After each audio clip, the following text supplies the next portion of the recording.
नमस्ते दोस्तों, मैं हूं गौतम और राजनीतिक हरकत में आपका स्वागत है। आज मैं आपके सामने लाल किले पर हाल ही में हुए धमाके से जुड़ी कुछ बड़ी और चौंकाने वाली बातें उजागर करने वाला हूं। ऐसी बातें जो इस हमले के असली मास्टरमाइंड और उनके नेटवर्क का पूरा राज खोल देती हैं।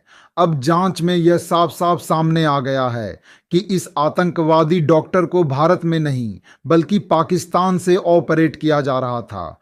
उसके पीछे जो हैंडलर्स बैठे थे वे पाकिस्तान, पीओके और अफगानिस्तान में मौजूद थे और वहीं से भारत पर बड़े हमले की पूरी साजिश रची जा रही थी। इस डॉक्टर को फंडिंग भी सीमा पार से ही मिल रही थी और पूरा ऑपरेशन रिमोट कंट्रोल पर चलता था। पहले भी हमने बताया था कि इस हमले का संबंध जैश ए मोहम्मद और मौलाना मसूद अजहर से जुड़ता है और अब सुरक्षा एजेंसियों की नई जांच बता रही है कि आतंकियों के बॉस यानी उनके हैंडलर्स सीमा पार बैठे बैठे इस पूरी घटना को अंजाम दे रहे थे। जो एजेंसियां इस केस की जांच कर रही हैं, उनका कहना है कि आतंकवादी डॉक्टर के सभी साथी जो पाकिस्तान यानी पीओके और अफगानिस्तान में लोकेटेड हैं, यह हैंडलर्स टेलीग्राम ऐप के जरिए भारत में बनाए गए उनके स्लीपर सेल लगातार कांटेक्ट में थे और हर कदम पर आदेश लेते थे। जैश ए मोहम्मद का एक ऑनलाइन नेटवर्क है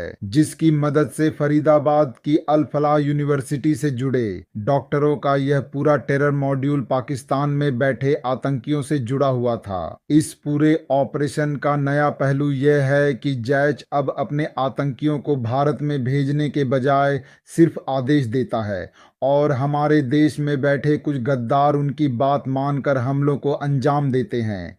यानी आतंकवाद अब आउटसोर्स हो चुका है और उसे अंजाम दे रहे हैं हमारे ही देश के कुछ देशद्रोही और गद्दार नागरिक। जांच एजेंसियों ने जिन 3 हैंडलर्स के नाम बताए हैं वे हैं फैजल, इस्वाक बट, डॉक्टर उका शाह और हसीब। ये तीनों पाकिस्तान, पीओके और अफगानिस्तान में बैठे हुए थे। ये हैंडलर्स भारत में अपने स्लीपर सेल को टेलीग्राम पर यह तय करके बताते थे कि कौन विस्फोटक पहुंचाएगा, डॉक्टरों की भर्ती कैसे होगी, हमला किस दिन और किस जगह होना है। सारी प्लानिंग सीमा पार से ही तय होती थी। फंडिंग भी पाकिस्तान से।